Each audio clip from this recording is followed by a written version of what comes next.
Okay, welcome back to my Let's Play of Gloomhaven, the Crimson Scales on Tabletop Simulator.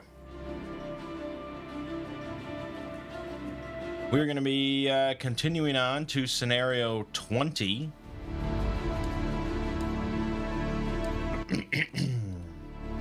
As we are running out of options for the Tempest to avoid retirement. So we're doing this one because there's no bushes or trees or thorn traps. Seems like a pretty simple scenario on the surface. Let's get right into it with a road encounter. It's the middle of the night and you reach a fork in the road. On the left, you see a path leading into a dark forest. There are various bioluminescent bugs glowing beneath the trees. On the right, there's a straight dirt path laden with thorns.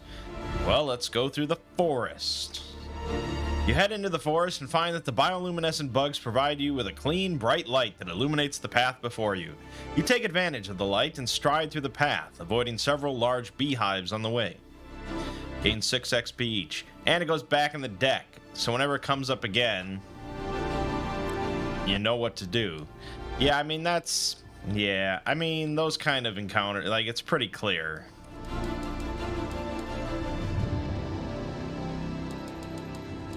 Alright, so I hit level 5, but I don't actually level up until we're back at Gloomhaven, so, that's nothing. Alright.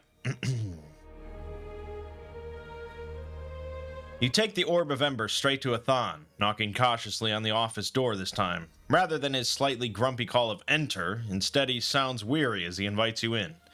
As you enter the office, an atmosphere of gloom envelopes his study, and he envelops. Yes. That's an interesting part of English there, where it gets kind of tonal. Envelops his study, and he barely raises his head as you enter. Learning from past mistakes, you say to him, "We have something to show you, but is everything okay?" At this, he raises his head, shaking it slowly. "On the contrary, there's a serious problem affecting my congregation," he continues. "I generally leave the rumor mongers of Gloomhaven to their tales and rise above the various goings-on of this city to focus on my work. On this occasion, though, I cannot pull my thoughts away from my fellow worshippers who have been led down a dangerous path. As you know, the Keeper of the Great Oak is a responsible position, and one that I am deeply privileged to hold. Although maintaining the oak and communicating its incredible properties is a big part of my calling, caring for the less fortunate souls of Gloomhaven through the donations we receive is something I take equally seriously. Recently, however, a corrupting and dangerous cult has sprung up, deliberately seeking to recruit those most vulnerable to their evil. We have lost many people who desperately need help from the Great Oak. This is not a power struggle, it is a humanitarian issue, but we do not have the ability to penetrate this cult and cannot help those who need us now more than ever." Sensing an opportunity, but still a little wary, you reply, "We have recovered the Orb of Embers. Would you like us to infiltrate the cult and free the victims, while you examine the orb and the book we brought to you previously?" Athan's eyes light up briefly before a flicker of concern crosses his face. "You are kind and good people, thank you. And I will, of course, examine the orb and the detailed writings you brought for me. One thing, though, please, no unnecessary violence. The oak abhors it." You nod understandingly and take your leave. After all, unnecessary is open to interpretation. Athan provides with the details he has of the cult's hideout, and that their rituals tend to take place at night. You find the chamber late in the afternoon and settle down to watch and wait. As midnight begins to approach, you begin to observe activity from your hiding place, followed by a good deal of ceremony centering around a hooded figure. You're sure you have just seen the cult leader, and experience tells you that if you can reach him, the cult should collapse. Taking out the cult leader probably doesn't count as unnecessary either, though you may keep quiet about any collateral damage. Okay. The elite cultist hit point value is multiplied by 3. The cultist gains +2 move on all move abilities, +3 attack on all attack abilities. Jesus. Does not suffer damage when summoning. Instead of summoning living bones, this cultist summons living spirits. Cultist is immune to stun, disarm, and immobilize. If there's a move ability listed on the cultist's ability card, it first starts its turn by teleporting to the closest hex adjacent to an altar, which is also closest to an enemy. A, B, C in that order. The altars have... that would be... we might still be at level... Okay. Now it says 2, but is that counting... If that's counting this shit...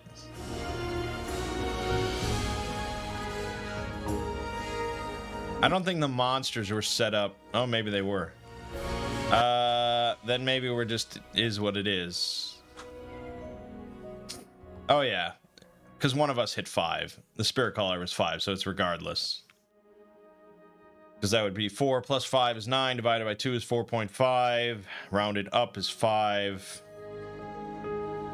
And then, yeah, half of that is 2.5. Rounded up would be 3 if we were playing on normal difficulty, but we're on easy, so it's 2. Okay, anyways.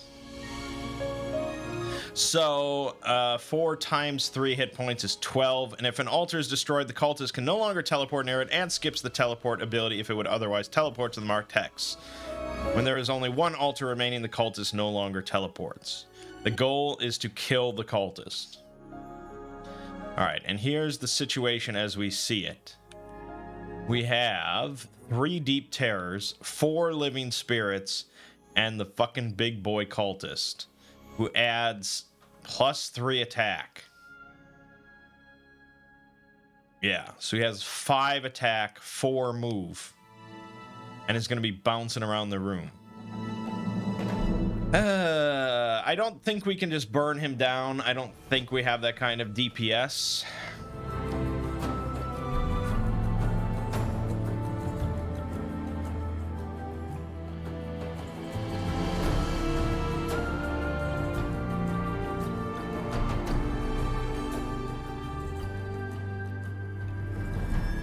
So here's... It teleports to the closest hex adjacent to an altar marked hex, which is also closest to an enemy.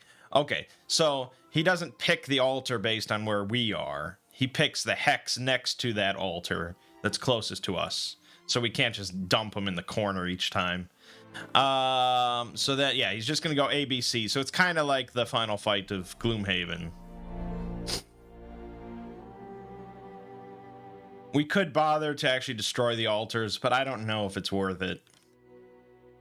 So I think we want to just start working away at some of this bullshit. I mean, we can work pretty quickly if we need to.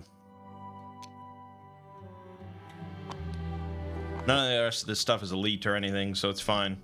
All right, Tempest. Never leave a room with a character ally remaining in it. Yeah, I mean, that's pretty much guaranteed. There's only one room in this scenario. Wasteful, lose a card and negate 2 or less damage from an attack, or collect 1 or more money tokens by performing a loot action while you are adjacent to 2 or more monsters. Jesus. Alright. That's it. We are ready to begin.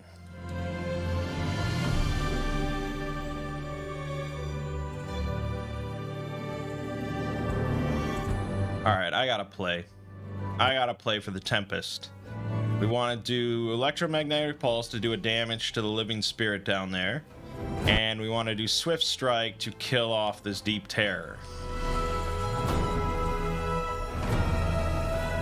For the Spirit Caller, then, probably getting out the Skeletal Archer real quick is key with all this armor and shields and stuff. So let's do that.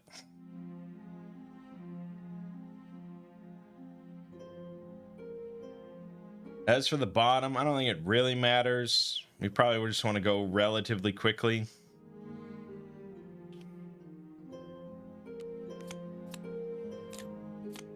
Okay. So yeah, the Tempest is going to start with a Swift Strike. To attack 4, I would need a +0 or better. Are we pleased with that? I think so, because the Archer will take care of it otherwise. So just do it. +1, dead. Alright, we do not have 5 sparks, I'm afraid. We only have 2. I do gain dodge, though, and an XP. Then I'm going to move 3 here. Do damage to this thing. That's that turn. Then the Spirit Caller goes. I'm trying to think of where I'd want to summon the Archer. I think move here. Summon the Archer here.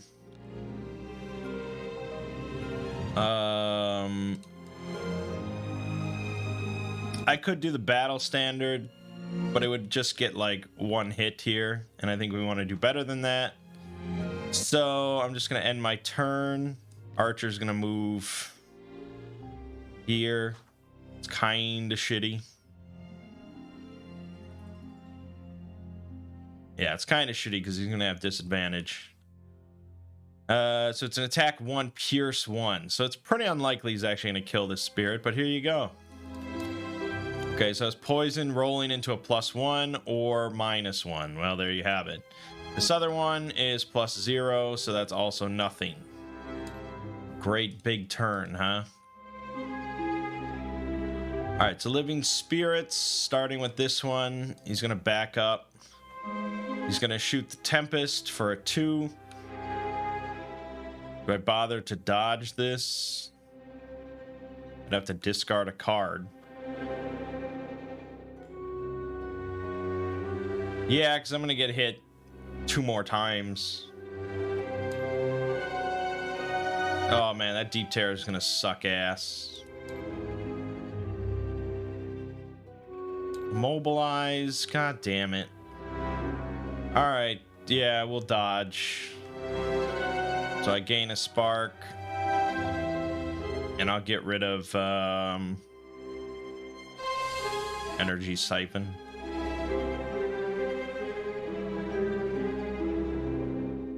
Okay, so that was that. Then this one, attack within range 3. I don't know if that's... I assume that's... Yeah, that's line of sight. So this is just an attack of 2. +1. Oh my god. Then the cultist, he summons a living spirit. Great. He doesn't teleport because he didn't do a move ability. The other living spirit, 1, 2, shoots the Spirit Caller for 2. +1. Oh my god, this is bad. 1, 2, 3, 4, 5, 6, 7, 8, 9. 1, 2, 3, 4, 5, 6, 7, 8, 9. Okay. Oh god, it's not looking hot. That's it for the cultist though. Then the Deep Terror, yeah. This one is doing a melee attack and then it's shooting the Tempest for 2. 1 damage and immobilized. Great. That's the round. Oh boy. Okay. Well, we can attack stuff within 2. Or I could just take the opportunity to heal myself and let the Spirit Caller actually do some work.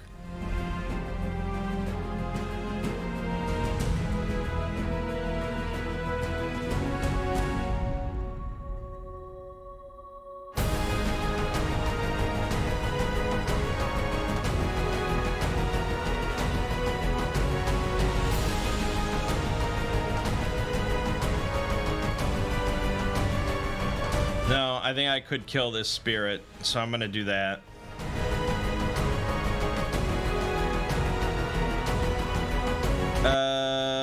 Yeah, I mean, it's risky.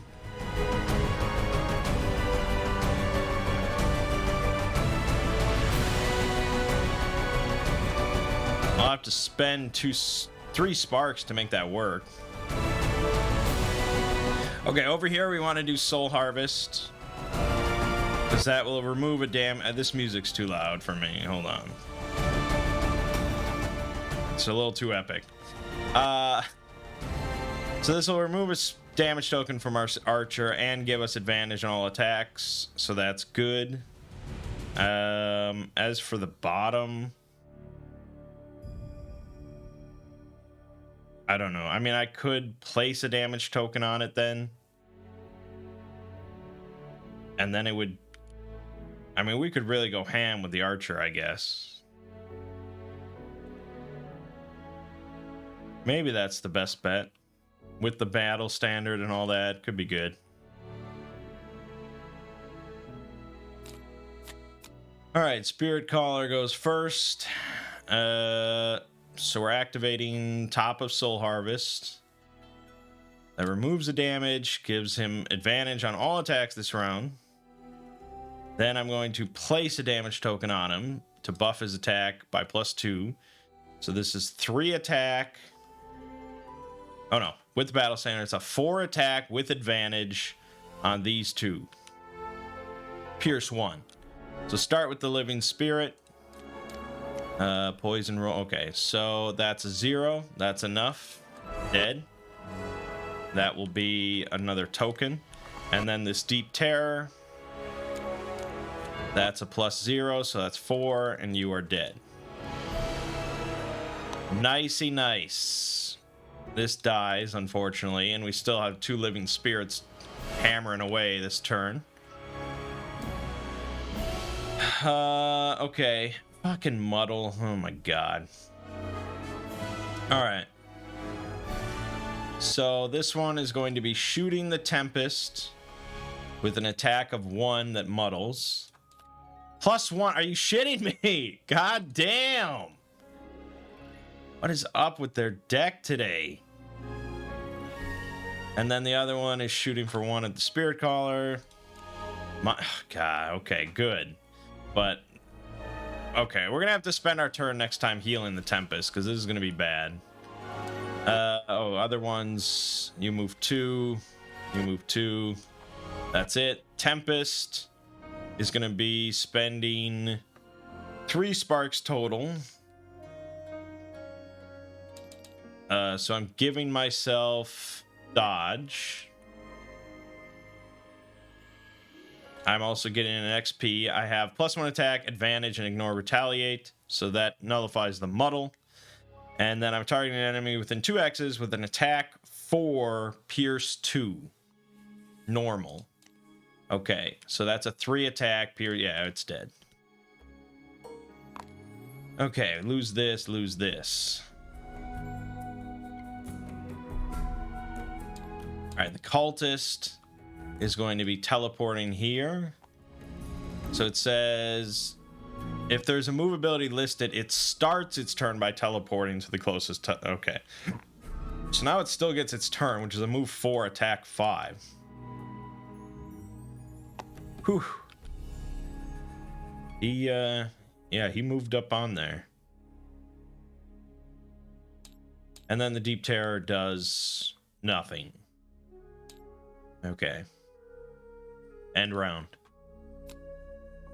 Well, gee whiz. I have dodge on the Tempest, so we could do some work moving up to this Cultist. We want the Tempest to be the one to do it. Oh no, the Tempest cannot dodge the Cultist because it's immune to disarm and stun. Fuck.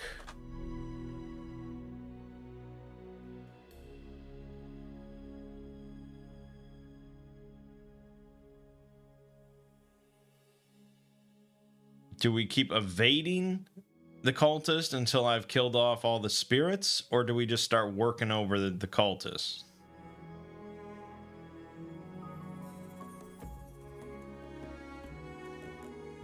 I feel like I need to heal.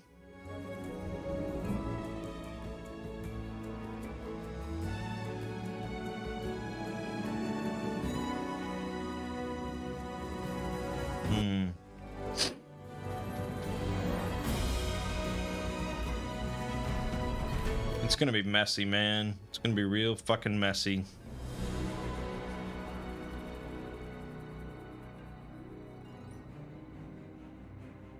Yeah, I mean, I gotta heal the Tempest. Great. Oh, God. All right, so he starts by teleporting here. I guess it's my choice, unless it just says closest to an enemy. It doesn't say what. So I can put him there. And then he's attacking the Spirit Caller for an attack of 4. I can give him disadvantage though. Great. All right, then it's just 4. Oh God. Then the Tempest goes.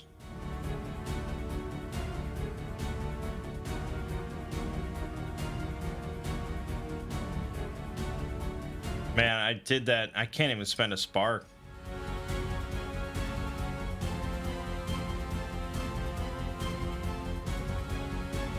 All right, then whatever. I'm doing air current, I guess. Oh, I could gain a spark by hopping onto that real quick. Okay. This is an attack of 3. Let's pound that on. So this is a poison attack 4 plus 2. Nice. Poison. You can be poisoned. So that's gonna push him then 2, and then this takes a damage. And if I have dodge, I gain another spark and an XP. That's good. The Spirit Caller is gonna go and basically just move. I could not heal and blast both of these things pretty damn good, actually. And then Stamina Potion and hope I can heal next turn. Yeah, it's kind of a golden opportunity. All right, so this is an attack of 4. No, 5 with the crossbow. An attack 5 with advantage on both, and it's a 6 on the cultist. So let's start with that. 6 cultist. All right, 6. Oops. Okay. Then a 5 on the living spirit. Dead. Okay, I think that was potentially smart. If the cultist moves, it's actually going to teleport to C and give us some breathing room next turn, so that's great. That's it for the caller. Deep Terror does nothing. Living Spirits, however, move 2. Attack within 2, that's nothing. They also heal, but attack within 2, that's nothing. Okay, we bought ourselves a breath of air. Now it would really suck if the cultist summons next turn. If he heals, he'll remove the poison, but that's fine. I'm going to use the Stamina Potion. I'm going to take back this, of course. And I guess I'll take back this just because it's a 15 initiative. Oh, and I could heal again. Okay. That's a super duper heal. For the Tempest, I guess we're probably just going to kill a living spirit or possibly hit the cultist again.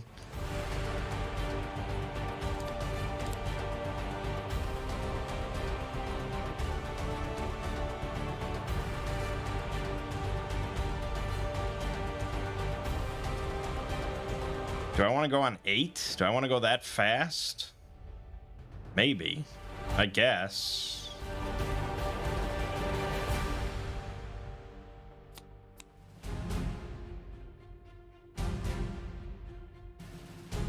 Okay. Okay, I went before the cultist, who is going to teleport away, which is kind of funny. But yeah. So I'm going to move 3. I'm actually going to move 4 and move through. So I gain an XP and a spark. Boop, boop, boop, boop.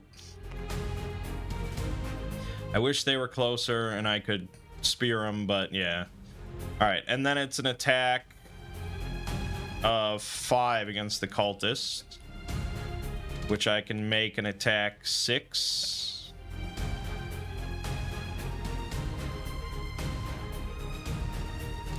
Crit. Wow. Well, that just makes everything a lot easier, doesn't it? 12 damage. That makes me giddy. Makes me very giddy. So, you know, you take your lumps, you take your -1s and your nulls and stuff, but sometimes it works out. And you got to recognize that and remember it. It's nice. It's a nice feeling. Hitting for 12 on a boss is good. Okay, that's the Tempest turn. I guess I'll stamina potion. And I don't know what I would take back. Usually air current's a great one. I guess if we're gonna focus on killing living spirits, we'll take burst. Okay, that's that. Cultist. He teleports to here. And he moves 1, 2, 3. The Spirit Caller is doing a double heal on the... actually, I don't know if I need to do the double heal on him. I'll heal him for 3, because he's the tank boy. And then I'll heal myself for 1. And I can move 4. So I'll move there.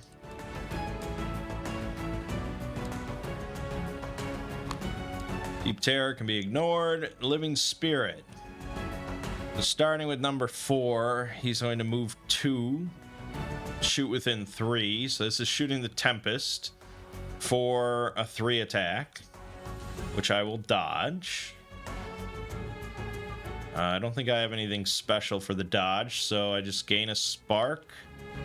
And we discard a card, which is going to be Arc Reaction, which is my level 4 card. You think it would be pretty good. It is good, but yeah. Specifically with shielding. Although, I don't know. Maybe we possibly could just burn the cultist down next turn. But no, we'll stick with the plan. Then the second living spirit also shoots for 3 on me. Nothing I can do about that. -1, 2 damage. Still kind of living on the edge here.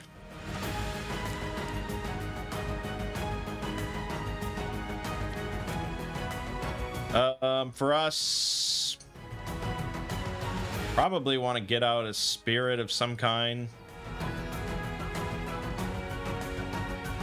Leprous Wraith could be fine.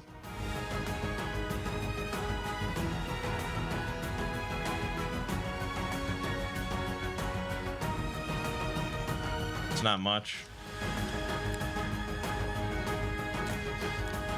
Okay, so the living spirits are going to be moving 2 and attacking for 1 with Muddle. The cultist is going to be moving and healing himself of poison. I think that's acceptable. So I'm going to just focus on, moving here. Giving myself dodge again.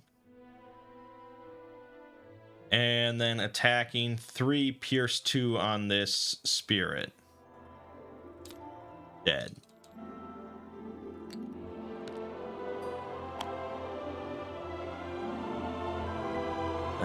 That's it there. So he moves here. He can hit the Spirit Caller. So that's what he'll do. This is an attack of 1. I'm going to go ahead and give myself a shield for the attack. Go +2. Well, good thing I did that. So that's 3 damage, -1, 2 damage, and Muddle. Yikes. Cultist, as I said, he's going to move up to me, but then heal himself of poison. Then the Spirit Caller goes. We're getting the Leprous Wraith out, so that's nice. We can give him poison again. I'll move here. Summon the Leprous Wraith. There you go. Can't really give it anything or do anything, so that's that. It's going to do an attack of 2 against the Cultist. +1 and Curse. That is very nice. And you are poisoned. And the Deep Terror does nothing as usual.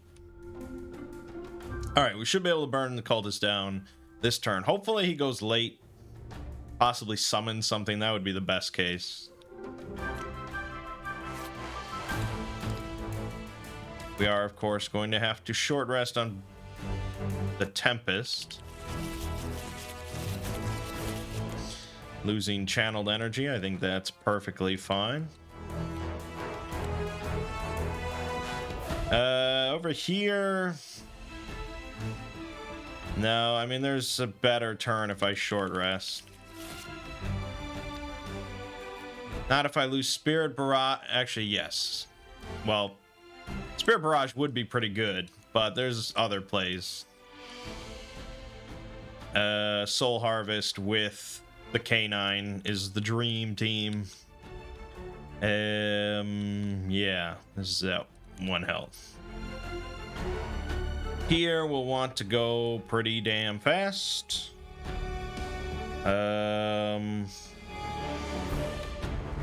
Energy Siphon with Arc Reaction is a pretty powerful turn against a single target that's poisoned. Yeah, I think this will do it. All right, so Spirit Caller is just kind of doing this combo. Removing a damage token, placing a damage token. So this has, with the poison, this is an attack of 5 with advantage. That's 7 damage. And you're wounded. Pretty good. Now the Tempest goes, of course. I really don't even have to do a whole lot. So I guess I'll just do the attack 3 on the bottom. Dead. Gain an XP and a spark. And then the top is nothing because nothing's near me. Cultist would have just stabbed me for very hard. Living Spirit is going to move 1, 2, 3, 1, 2, 3. Okay, so he's attacking the Tempest, who's just going to dodge it. I think I actually had a dodge effect in place that I never did. I think I had this in play as an active effect. So yeah, I'll take another XP for that. And then the Deep Terror, of course, does nothing, as it always has. And that's the end of the scenario. Oh boy, that was pretty easy. I mean, daunting at first, but when you get a crit on like your biggest attack, bosses go down quick. That's it. There is little question that you underestimated the Cultist. Whatever dark skills he possessed was impressive, just not quite impressive enough. As you strike the final blow, he screams in agony before his cloak blows open and his body transforms into swirling purple smoke before you. Taken aback by this for a moment, you initially fail to notice that the cavern has somehow lightened and feels less oppressive. Also, from a small, roughly hewn corridor you had not noticed before, there emerges a steady trail of disoriented and scruffy drifters and beggars, who seem to have come straight from the sinking market. You realize that they must have been the people that Athan was helping, and lead them out of the cavern. While shaking off the effects of the cultist indoctrination, they are still very dazed and compliant, and you have little trouble in herding the confused crowd back to Gloomhaven. You make a strange sight as you parade through Gloomhaven, and Athan emerges from the sanctuary just in time to see them. "By the light," he cries, "you did it!" He sidles a little closer before saying quietly, "No one got hurt too badly, I hope." You assure him that the cultist was the only person killed. He looks at you sideways, but says nothing further for a moment. Still beaming at the sight of his flock, he cries out as if remembering something. Oh, I have something to share with you, ushering you back into his study. In your absence, he has examined both the Orb of Embers and the Book of Nika, and has written extensive notes, much of which mean little to you. As I told you, the twin orbs are extremely powerful, and great care must be used in their handling and operation. They will, however, come in very useful if you come in contact with either the Icebound or the Lava Light. Once again, I must express my gratitude. You have made an enormous difference to those who are often overlooked by others. I cannot offer you much by way of thanks, but you may want to take a look at the old Imp Temple on the edge of the Dagger Forest. A good soul will find their reward there. Thanking the old man once more, you leave his office, quietly proud that you have won him over and softened the grumpy exterior. As you walk down the corridor, however, you hear him bellow, "Shut the door, you fools! My cuttings! And look at these dirty footprints, weevils and bark beetles, the lot of you." +1 reputation, +1 prosperity. We get another random orb item. I'm getting a little sick of the random orb items. I mean, they're kind of good, but I'm not even going to bother. Reputation, prosperity. We did another one of these. We unlocked the Imp Temple, of course. The last of this little chain.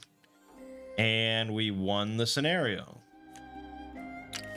Yeah, anytime you have a single room with a boss, it's generally a fairly easy scenario. Just because you can really pump out a lot of damage onto a single target. Most characters can. I mean, some struggle. But yeah, especially if the boss can be poisoned and stuff. Yeah. And like, you know, he can hit as hard as he wants. He could hit for 20.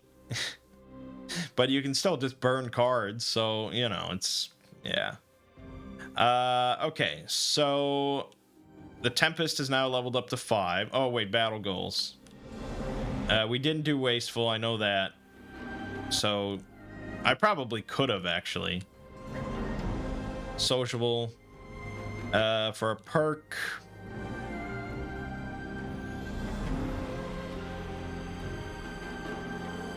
I guess get rid of more -1s. Regenerate rolling is just like a free regenerate on yourself, which often isn't going to do much, but it could. I mean, the Tempest tends to go a few rounds in between taking hits, and either way, getting rid of a -1 is always worthwhile.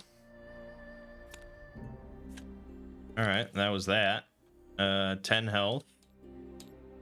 And a level 5 card. Ooh. Excited. Stormy Retribution. No. Come on, where were you? There you are. So it's an attack of 2 in an AoE in front of you. The little penis shape, as I always think of it. And it's got a nice XP coming out of the tip.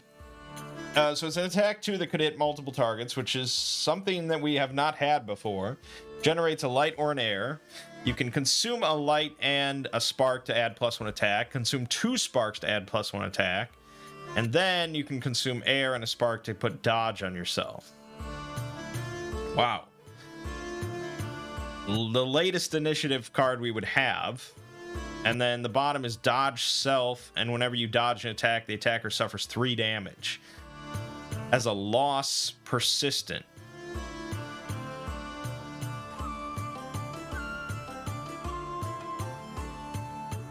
Is that bottom ability, I mean, you wouldn't, it's not like shield spikes or something from Redguard. You wouldn't just slap it on turn 1 every time, or the Beast Tyrant concentrated rage thing.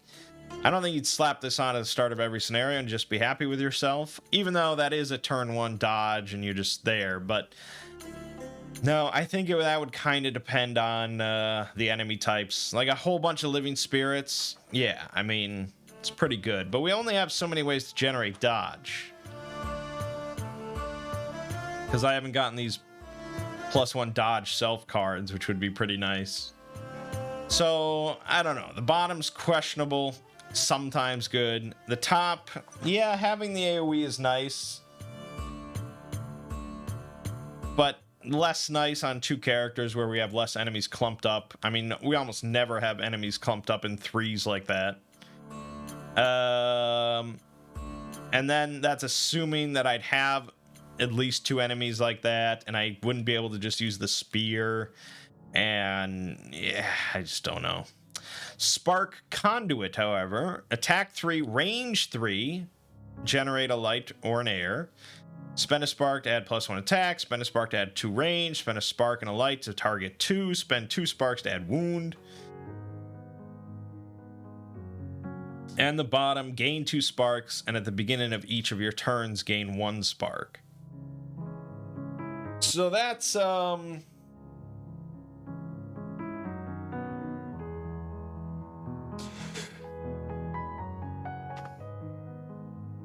that's a bit more like constantly applicable, that you would just want to gain a spark every turn. But at the same time, I don't know. How often am I spark starved?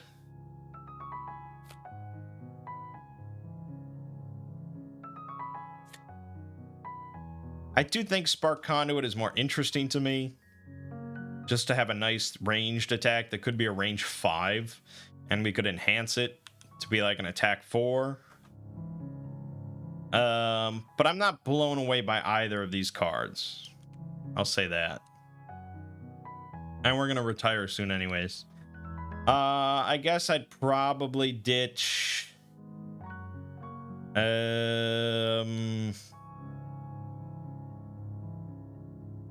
I don't know, maybe Nimble Resilience. Even though it's my only heal. Problem is the bottom of this has no move ability. I guess Energy Siphon wouldn't be the worst thing, even though I love that top part when it actually works. And you dodge an attack just by spending a spark, and then I get a spark back, so it's just a free dodge with an XP. That's always such a nice effect, but we don't tend to get it often. It's like once every other scenario.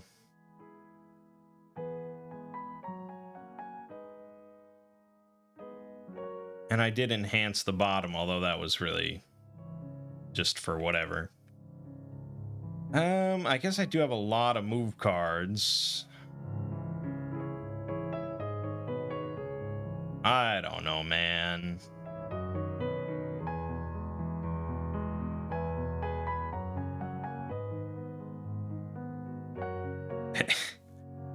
All right, we'll get rid of Nibble Resilience, but I'm hoping I don't regret that. Okay, that's it for that.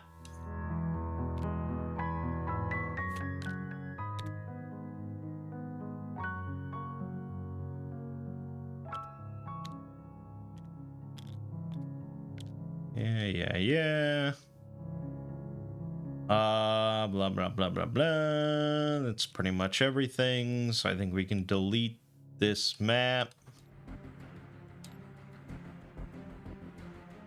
Let's just glance at the Imp Temple real quick here. Okay, no bushes, trees, or thorns, so we can do this one. It looks long as shit. 7 rooms. My God. Let's do the city encounter. Psst, hey you, want to see some gear? You turn around to see an Inox in a trench coat beckoning you over. You weren't expecting to run into any street dealers today, as trading without a permit is against the law in this part of the Horn District. However, the Inox seems eager to show you his wares. Authentic Drake scale dagger, made from drakes I killed myself. 15 gold and it's all yours. We've done this one before in the last campaign. So I think we threatened to report him. Yeah, and that just gives us a free dagger, which I don't remember it being absurdly good. During your melee attack ability, do not draw an attack modifier card for 1 attack. Yeah, I mean, it's pretty good. But would I get rid of the long spear for it? Probably not. Probably not. So I think we'll just keep it here and probably sell it. But I don't think there's anything I really want to spend my money on. Oh, I guess we could start donating. So let's do player 3 donate. This feature's not yet functional. My ass. All right, well then we just tick that. And I think we get one of each of these.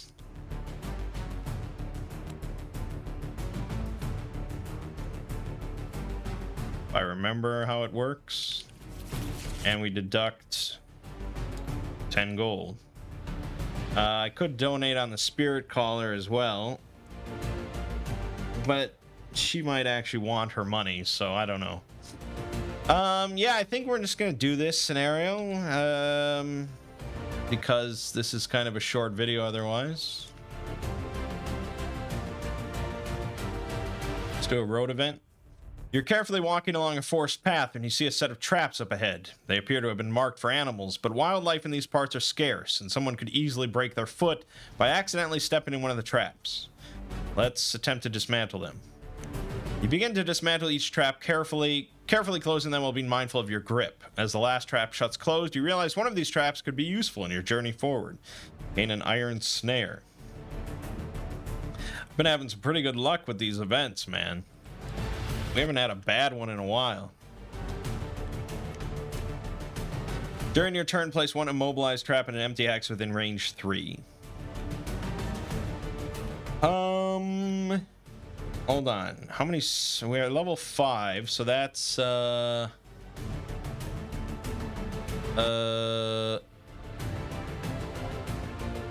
okay, it's half your level rounded up, right?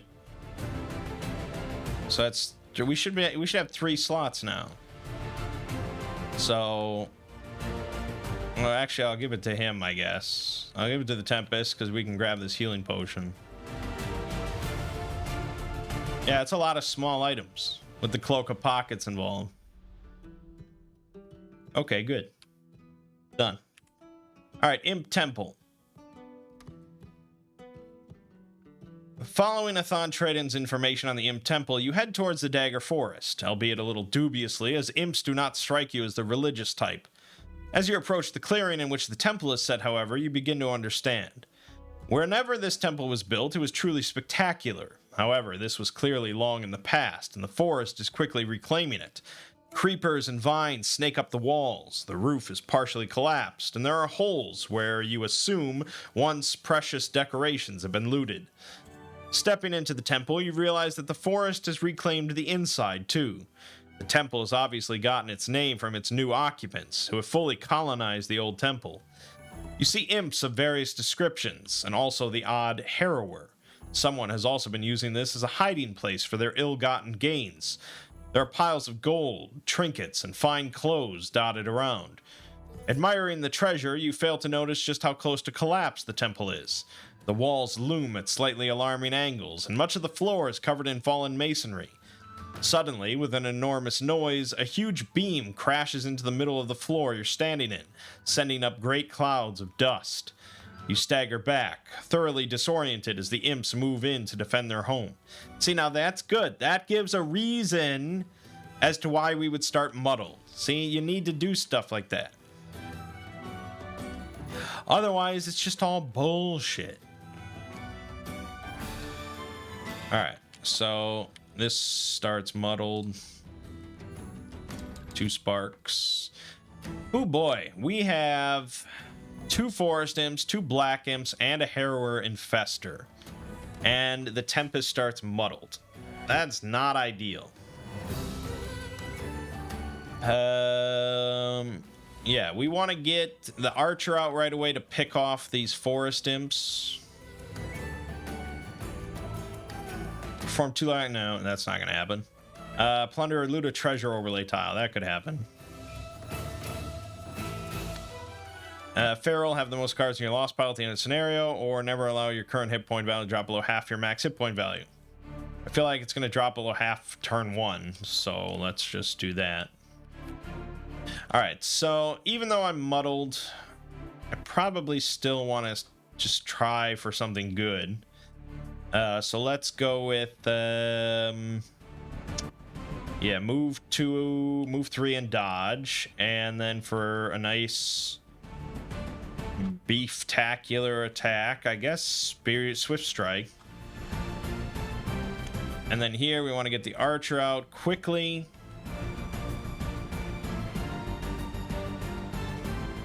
And probably buff it, I would think. So let's do that.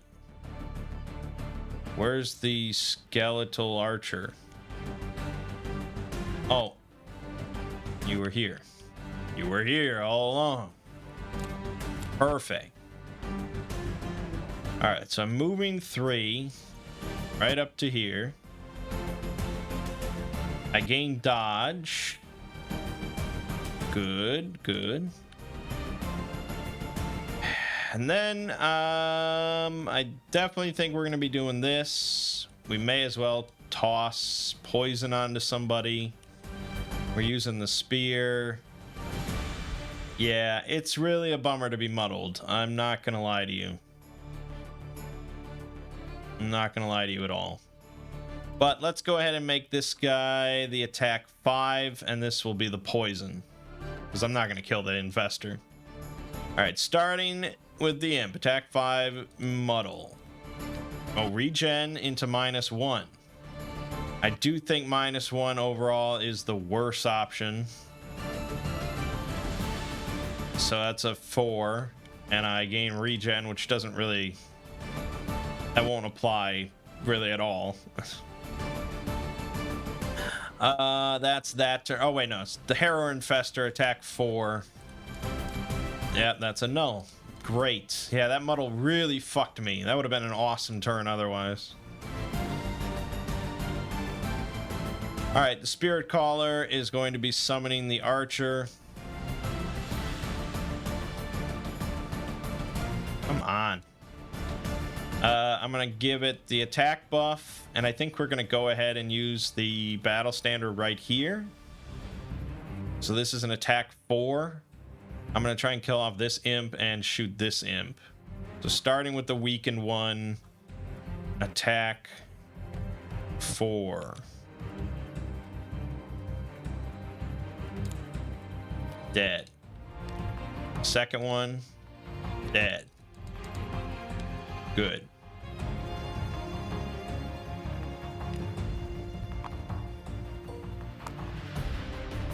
Then it's going to move up. Yeah, I can only hit one of those imps. Oh, wait, no, if I go here. Perfect. It's going to shoot both imps. This is an attack 1, pierce 1. So I need +1s on either one. Starting with the left one, dead. Right one, not dead. But it's at 1 health. All right, well, overall, that was a pretty solid turn. And we did get a token on our thing,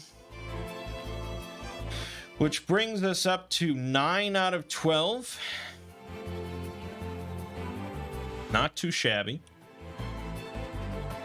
Not too shabby at all.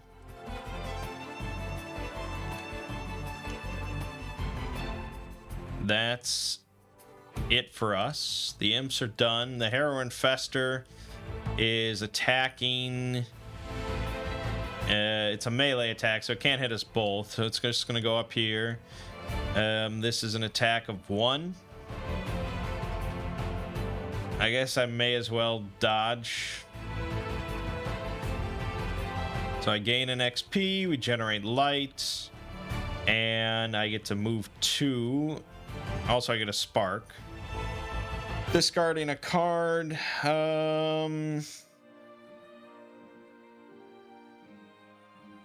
Channeled energy. Get a spark. Okay, that's that. Then the imp. Oh, damn. I wish I would have dodged this one. So this sucks. It doesn't need to go there. It can go here. Because it's going to target both of us. This is an attack 1, but more importantly, it curses us. So targeting the Tempest, nothing. Spirit Caller, nothing. But we both get curses.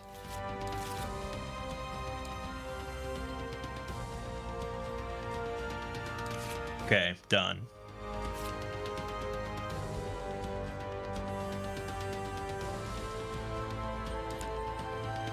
All right, I'm going to move 3 and kill off the imp easily. And then probably just hard target because I can spend the light to do a nice good attack there. Oh, this was poison, by the way. Even though it was null, it got poisoned. I don't know. I don't think we need to do anything huge.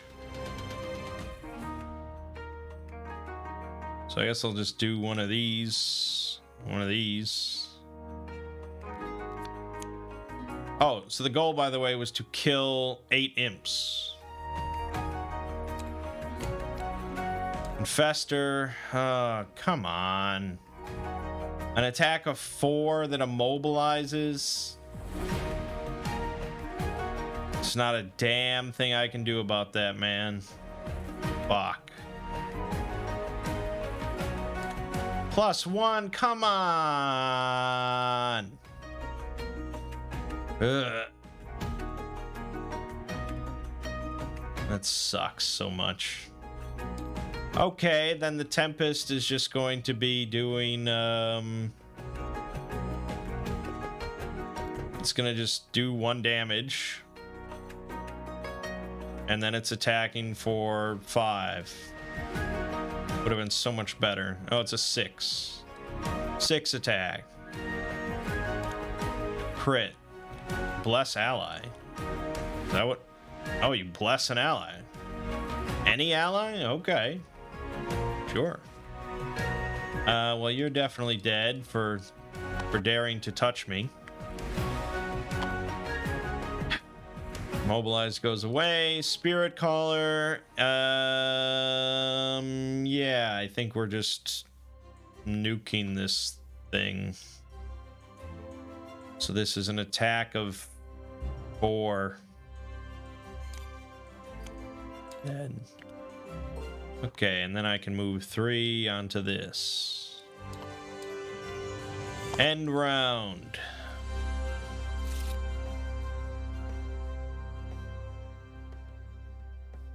Okay, so we're in this central room.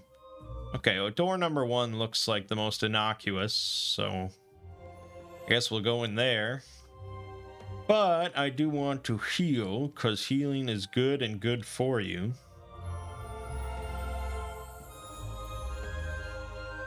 I could do the double heal. Brings them up to 9.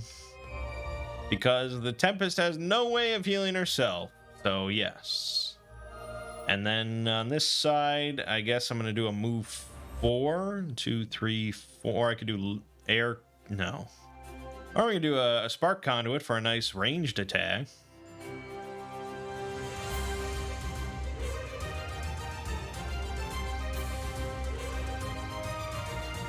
That sounds good. This goes here. Start round. All right, yeah, pretty simple. I'm just gonna be healing the Tempest for 4. 1, 2, 3, 4. And then I'll move here. Tempest then is doing a move 4. I'm gonna end on the door and walk through here, so I'll be at full spark. Actually, there's 2 sparks on this one. Okay. It's not too exciting.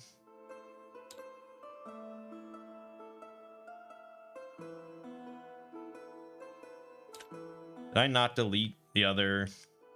Yeah, I didn't delete the other enemies. Whoops. That's fine.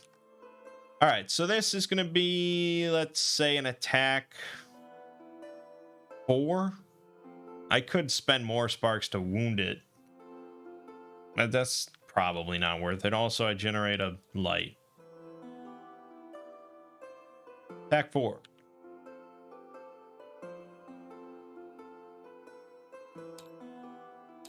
Crit. You are dead. Yeah, okay. That was that room done.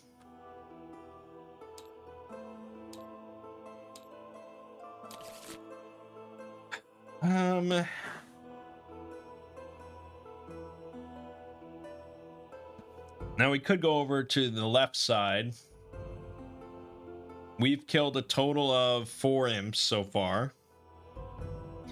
Are we likely to just find 4 more over there and be done with it? Or should we go to the right where we're almost certainly going to find 4 more? I guess let's go to the right.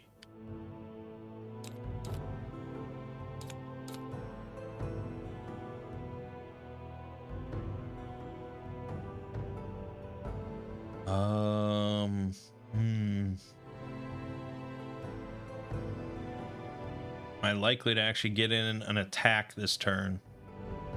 1, 2, 3. 1, 2. I can get on the door. I don't know if I can do anything. So let's just set up the dodge thing that I like, even though I don't have dodge. And here we can do a nice move. Well, with the boots. And then set up the blazing fire.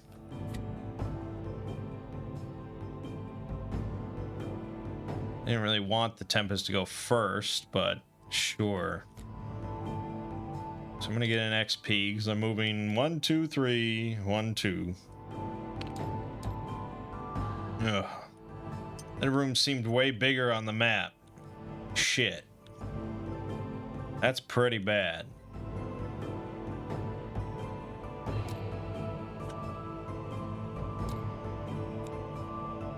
Okay, yeah, there's not much I can do. This is gonna be bad.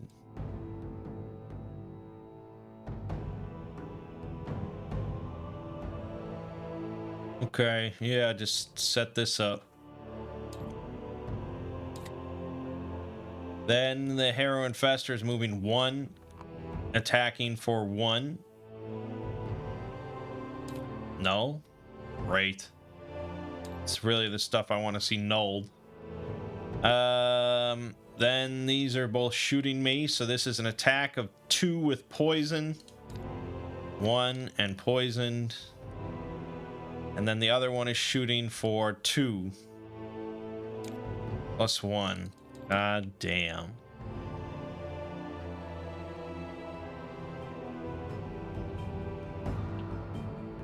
I could have thrown down a stun trap for the Harrower Infestor. Oh well. Oh, I probably should have stamina potions, so let's pretend I did that. I think arc reaction might actually be a very solid play here, so I just need a bottom. Oh, don't take back all the cards.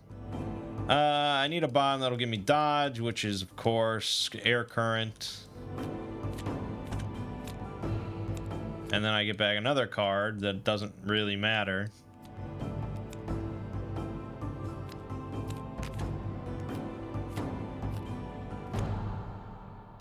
Okay, that's that. Then the Spirit Caller finally gets to go. I put down the Blazing Fire. I no longer feel too confident in that.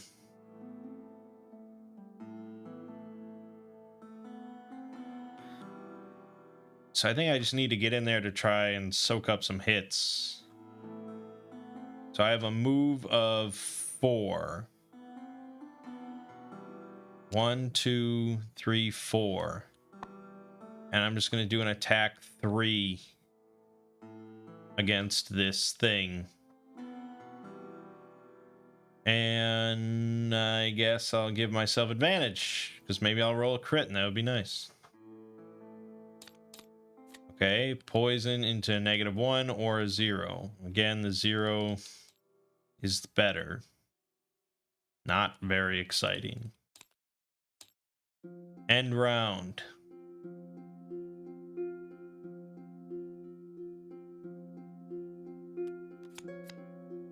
Okay, so the Tempest, like I said, I want to generate dodge and then arc reaction to just smack this Infester. Uncle Infester. And of course, he's shielding 2 and retaliating 2 within 3, so I'm probably going to smack an Imp. Yeah, that's exactly what we're going to do. So move here. Get dodge. Spend a spark. And this is an attack of 5. I'm going to go ahead and make it 6. I want this thing dead. I want his family dead. No, god damn it. That curse. Yeah, I mean, this is how it goes. Okay, so the imps are going to... Am I actually going to kill this imp? I need to stun one of them, because they're going to be cursing both of us. I think we have to place our trust in the Spirit Caller, even though it's a terrible idea. So... I'm going to place a stun trap here, because that's where he'll go.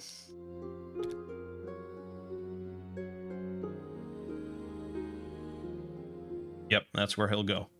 So that's that. And then that's that. And now the Spirit Caller. I think we're going to summon the Leprous Wraith, of course.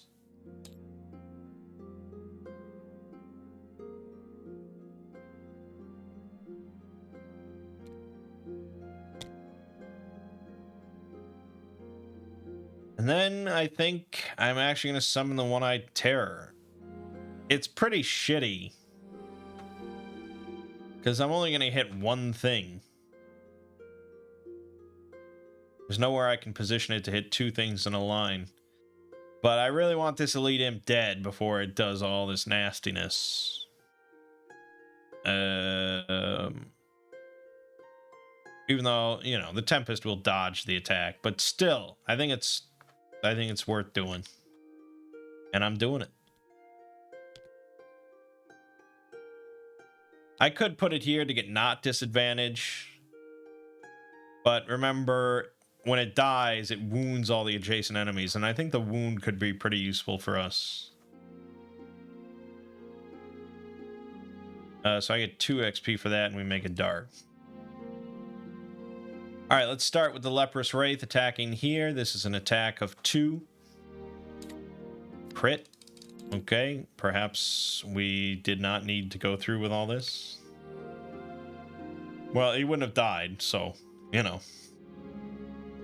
Then this is an attack of 2 with disadvantage, which is a null, which is fine because he dies and it wounds him and that kills him. So that's why we did that.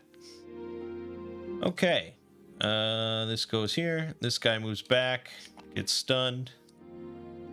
Done. Okay, and this guy dies.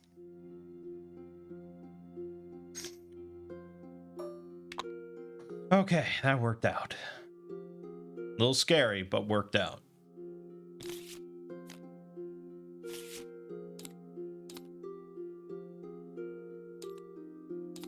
Oh, that's lost. Okay, we have no cards, so...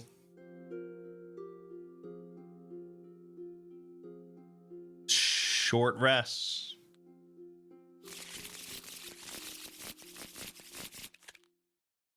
Lose Swift Strike.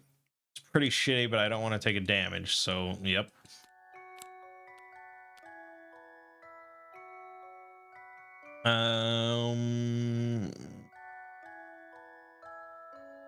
I think we want to just burn down this Infester. So...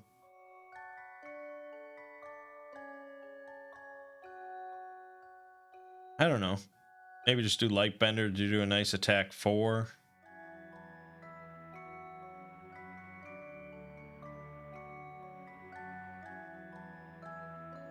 Possibly... Yeah, just do that. Okay, over here. Maybe I should long rest. I get back the battle standard. Alright, sure. I'm gonna long rest.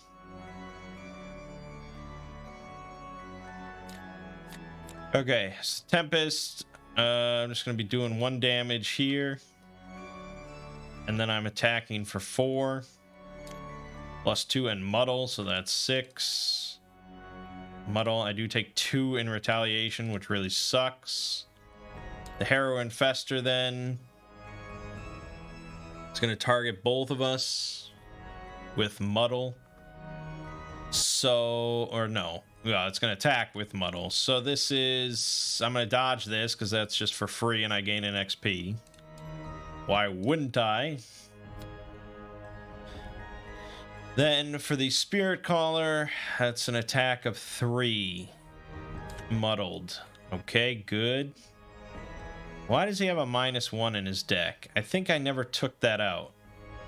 That shouldn't be.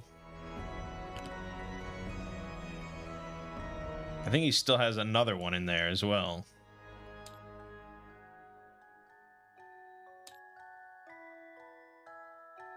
I can't see because of this bullshit. Yep, that should not be in there. That was a one-time thing you have to remember to take out. Okay, let's give it another shuffle and draw another one. +2. Oh, great. So a +1 and a +2. So I take 4. No, I have a shield. I could have given him... Oh, he had disadvantage. Yeah. Yeah. This guy loses his stun. Spirit Caller, long rests. This thing then attacks for 2. Dead. Dead.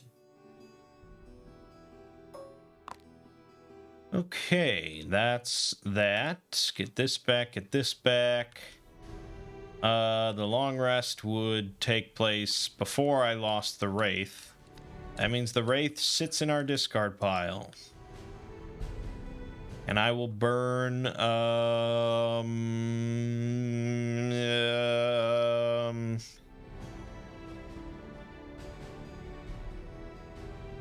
Mantle of Darkness.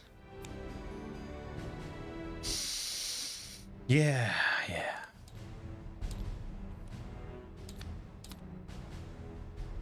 Okay.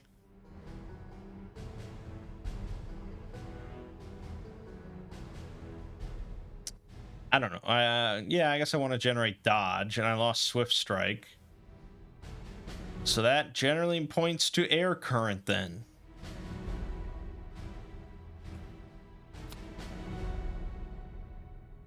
And as for this, I think we want to just maybe... Well, I guess I want to heal. Shit. Means we're not going to kill this imp this turn. Is this sure? Am I sure this is what I want to do? Spark Conduit? I think I might want a bigger hit than that. Hard target, maybe. Okay. So move 3. Boop, boop, boop. Get that spark. And generate dodge. Then we're attacking for 4. Which I'll go ahead and make into 5. -1 because God is dead. God. Okay, Spirit Caller is just doing a double heal. The first one to remove the poison, and then the second one is a 3. It's not very impressive. And I'm gonna move here. Then the imp is just attacking with disadvantage. Do I want to discard a card? I guess I avoid the poison. That's probably the main reason. Alright, so I get a spark, I generate light, get an XP, and I discard a card. Isn't that awesome?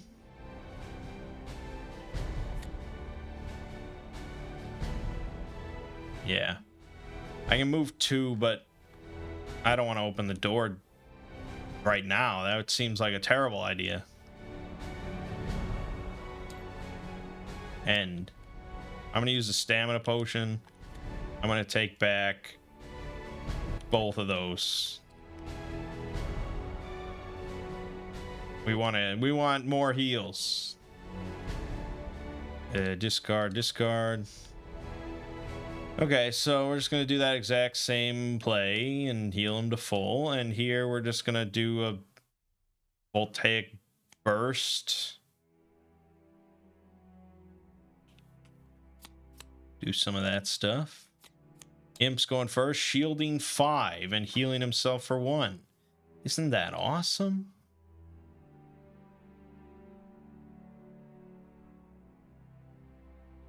So if I do arc reaction, that's an attack 6, pierce 1.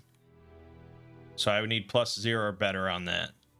Otherwise, I don't think I'm really killing him without a crit. So sure, let's just do that. Of course I get a crit. Goodbye, little imp. You were a brave one. And then I can do 1, 2, 3 move and then end here. Get back to full spark. Done. And done. Oh, the Spirit Caller actually went first. That doesn't change anything. He's back to full health. Okay. Also, I got an XP. That's that.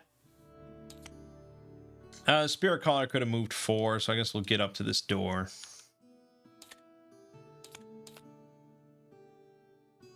Okay. Do I care to long rest on the Tempest? Not really. I think we want to keep rolling. We've now killed 6 imps. We need 2 more. So theoretically, this next door is the last one, but somehow I doubt it.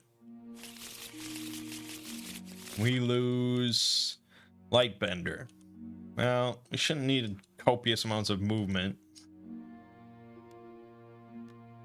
So there's that. Should I have the Spirit Caller go first and drop down a blazing fire? Or do we just do the Archer cheese, which is generally way better? It's not really cheese, but it's good. So in that case, assuming there's going to be a pretty small room. Do I have dodge? I do not have dodge. So let's get dodge. Let's get dodgy. And then let's assume we want to hit something at some sort of range. I'm going to go for a voltaic burst. Okay. Move 3. Yep. 1, 2. 3. Sure. Get dodgy. Then voltaic burst this forest imp. It's an attack of 3. Pierce 2.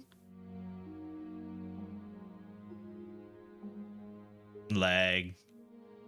-1. Dead.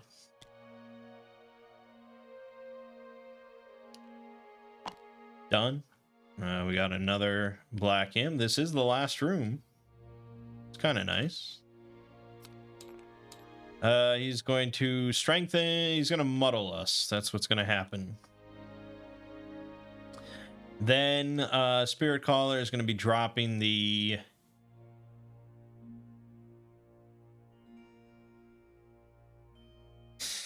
But if I do it that way, it's basically 1 turn... Yeah, it's 1 turn of attack 3. Or I could do 2 turns of attack 1. And I could do a Spirit Barrage next turn.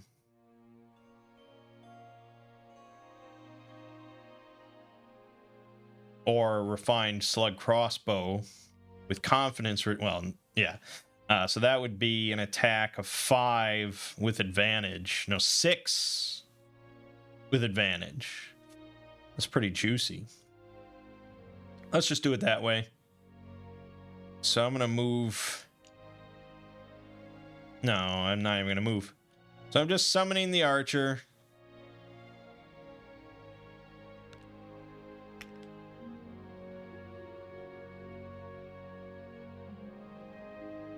I'm just trying to think if I can get the battle standard as a kill.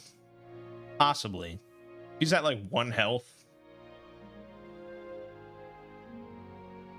Yeah. So I'm not going to use the battle standard this turn. All I'm doing then is just... It's just an attack 1. No. Okay, that's fine. That's it for the round.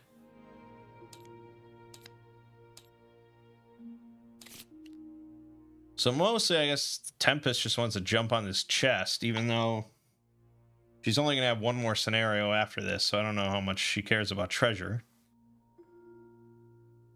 But let's do it that way. Whoops.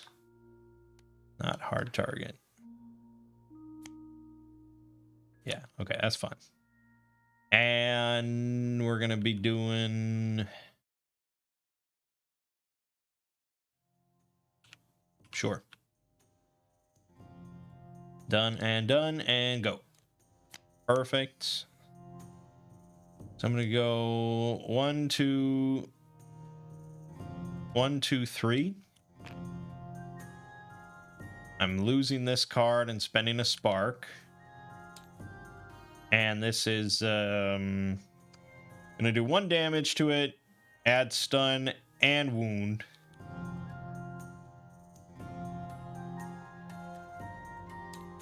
And he generates sparks when he gets hit, but no one cares about that. And then I'm doing a loot just to get this chest, which is the Shifting Compass. Ooh. I mean, it kind of matters because it goes into the shop pile. During your turn, force an enemy within range 5 to perform a move 2 jump ability with you controlling the ability. Whoa. Pretty easy way to force him onto some traps or blazing fire. So I kind of wish the Spirit Caller got that, but whatever. All right, Spirit Caller then. We're doing an attack of 6 with advantage. Isn't that likely to just kill him? It is likely to kill him. Maybe I'm not going to use advantage. Just an attack 6. -1. Okay. So he's at 5 health. And now it comes down to the archer. Can he do it at 0 or better? Here we go. Hey! We get another token. Bumps us up to 10, I believe. Yep, 10. 10 out of 12 there. And that's the end of the scenario. I guess I could move. There you go. Well, that was easy. Yeah, I mean, now the easy difficulty is kind of... Man, we struggled so much before.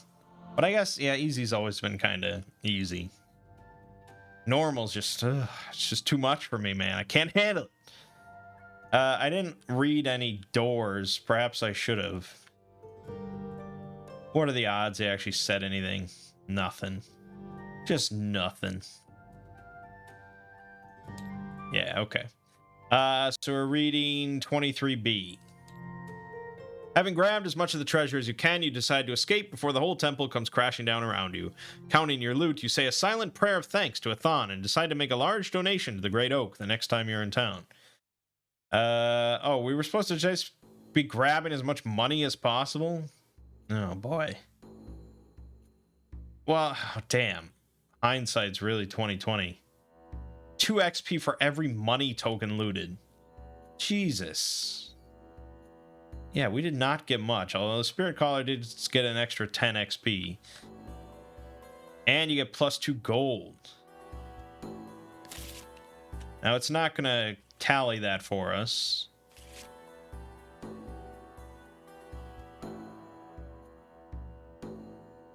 Or did it? No, I don't think it did. So, okay. So I got plus 10 gold, plus 10 XP. 53. And then the Tempest got 6 gold, so it's an extra 6 gold. And then an extra 6 XP.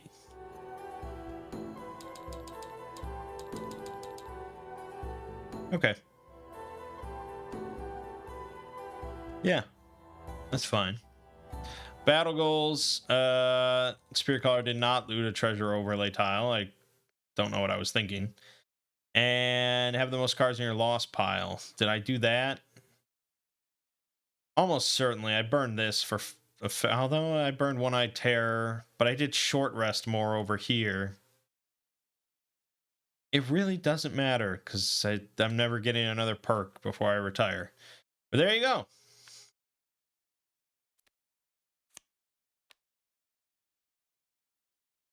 I think I did that wrong.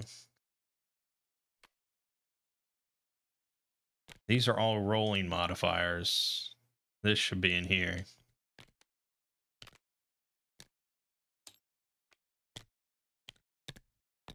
Okay, that's that. We did another one of these. And nothing else to really talk about. Do a city encounter. A new Quattro magic shop. Oh, I've seen this one. Oh man, now I don't remember.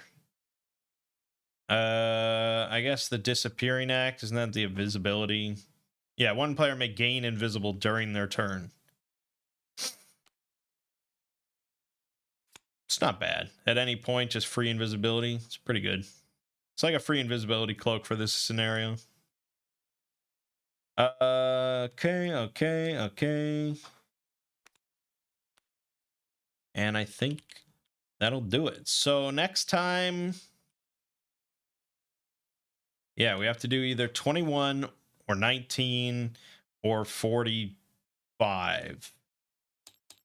All of them have bushes and or trees and or thorns. So I guess let's go back and we'll do 19 next time. And that will be saying goodbye to the Tempest. And we'll get whatever this thorny boy is. Maybe it's a tank or something that has a lot of retaliate. I don't know. It could be anything. And then this is at 10 out of 12, right? So theoretically 1 or 2 more scenarios with the Spirit Caller, and then we're gonna get a 3-eye boy, which I don't know. Probably, I don't know. All right. Exciting stuff, though. My name is Mangg. Game watching has been Gloomhaven, the Crimson Scales. I'll see you fine folks in the next part.